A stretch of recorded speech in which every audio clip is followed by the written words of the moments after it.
Hello दोस्तों, क्या तुम जानते हो ज़्यादातर अडल्ट्स दिन में कम से कम 6 बहाने बनाते हैं, जिनकी वजह से हमेशा अडल्ट्स अपनी प्रोग्रेस पर लिमिट लगाते रहते हैं। बाद में ऐसे ही लोग गरीब बन जाते हैं। गरीब लोगों में एक बात बहुत अच्छी होती है कि बहाने किसी भी दूसरी आदत की तरह वो बहुत जल्दी सीख जाते हैं। इस वीडियो में मैं आपको 2 एक्सक्यूज़ यानी कि 2 बहाने बताऊँगा जो कि गरीब लोगों द्वारा ही बनाए गए हैं। ज़्यादातर लोग होते हैं जो एक्सक्यूज़ बनाना पसंद करते हैं, लेकिन कुछ लोग ऐसे भी होते हैं जो प्रोग्रेस करना पसंद करते हैं।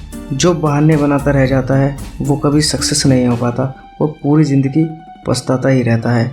मेरा कहने का मतलब ये नहीं है कि जो बहाने बनाता है या फिर प्रोग्रेस नहीं करता वो कभी कुछ कर नहीं पाता। कहने का मतलब ये है कि वो अपनी लाइफ में उस पॉइंट तक नहीं पहुंच पाता जिस पॉइंट तक के वो सपने देखता है। तो वो अपने सपने को तो देखता है, लेकिन उस सपने को पूरा करने के लिए स्ट्रगल और रिस्क नहीं लेता। इसी वजह से वो अनसक्सेसफुल रह जाता है। इस वीडियो में आपको मैं 2 एक्सक्यूज़ के बारे में बताऊंगा। एक्सक्यूज़ नंबर 1, मेरे पास इतना पैसा नहीं है। सबसे ज़्यादा गरीब द्वारा बनाया जाने वाला बहाना यही है कि मेरे पास उतने पैसे नहीं हैं। मैं समझता हूँ कि बहुत से लोगों का फैमिली बैकग्राउंड काफ़ी लो होता है और पैसे के मामले में भी काम कम करता है। कायदे में तो ये भी एक बहाना ही है। हमेशा बहाने आपको प्रॉब्लम में ही डालते हैं। तुम पहले व्यक्ति नहीं हो जिनकी कंडीशन ऐसी है। आज के टाइम में बहुत से महान लोग हुए हैं जिनकी शुरुआती कंडीशन और स्ट्रगल देखकर आपको पता चलेगा कि आपकी कंडीशन फिर भी इतनी ख़राब नहीं है। अब हम बात करते हैं एपीजे अब्दुल कलाम जी। इनका जन्म मद्रास के एक छोटे से गांव रामेश्वरम में हुआ था। अब्दुल कलाम जी एक बहुत गरीब फैमिली से बिलोंग करते थे। इन्होंने अपनी पढ़ाई रोड पर लगे लाइट के खंभों के नीचे रातों को पूरी की है।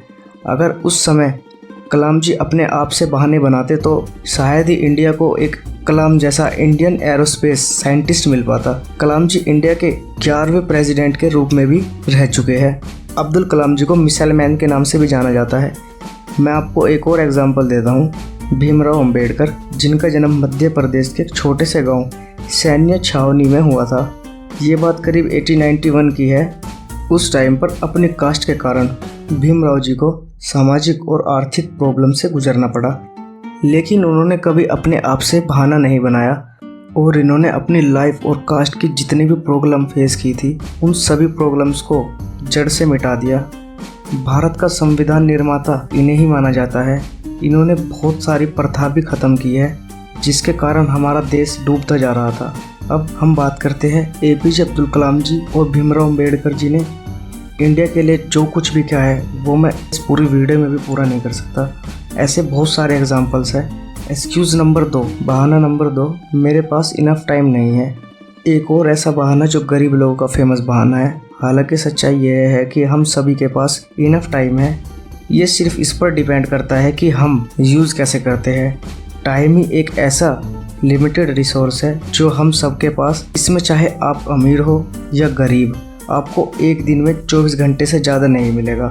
लेकिन अमीर और गरीब के बीच एकमात्र अंतर यही होता है कि गरीब अपने टाइम का यूज़ अनप्रोडक्टिव एक्टिविटीज़ के लिए करते हैं और कंप्लेन करते हैं कि उसके पास दिन में अवेलेबल घंटे नहीं होते। दूसरी तरफ अमीर समझता है कि टाइम लिमिटेड है, तो वो अपने दिन के प्लान बनाता है, अपने मोस्ट इम्पोर्टेंट टास्कों को अचीव करने की पूरी कोशिश करता है।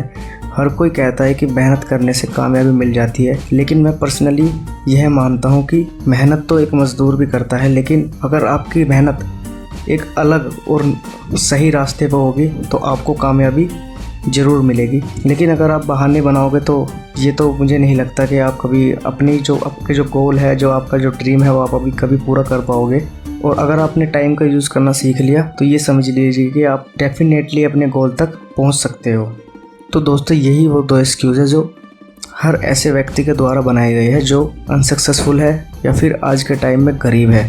लेकिन मैं आपको एक सलाह देना चाहूँगा कि अगर अब के टाइम में भी अगर आप एक्सक्यूज़ या फिर बहाने बनाते हो तो वो आपकी बहुत बड़ी गलती होगी। आप अपनी लाइफ के साथ ही एक मजाक कर रहे होंगे। तो मेरा तो ये मानना है कि आप अपनी लाइफ का जो आपका गोल है, जो आपके ड्रीम्स है, उनकी तरफ अपना पूरा फोकस रखो, उनकी तरफ अपना पूरा ध्यान दो।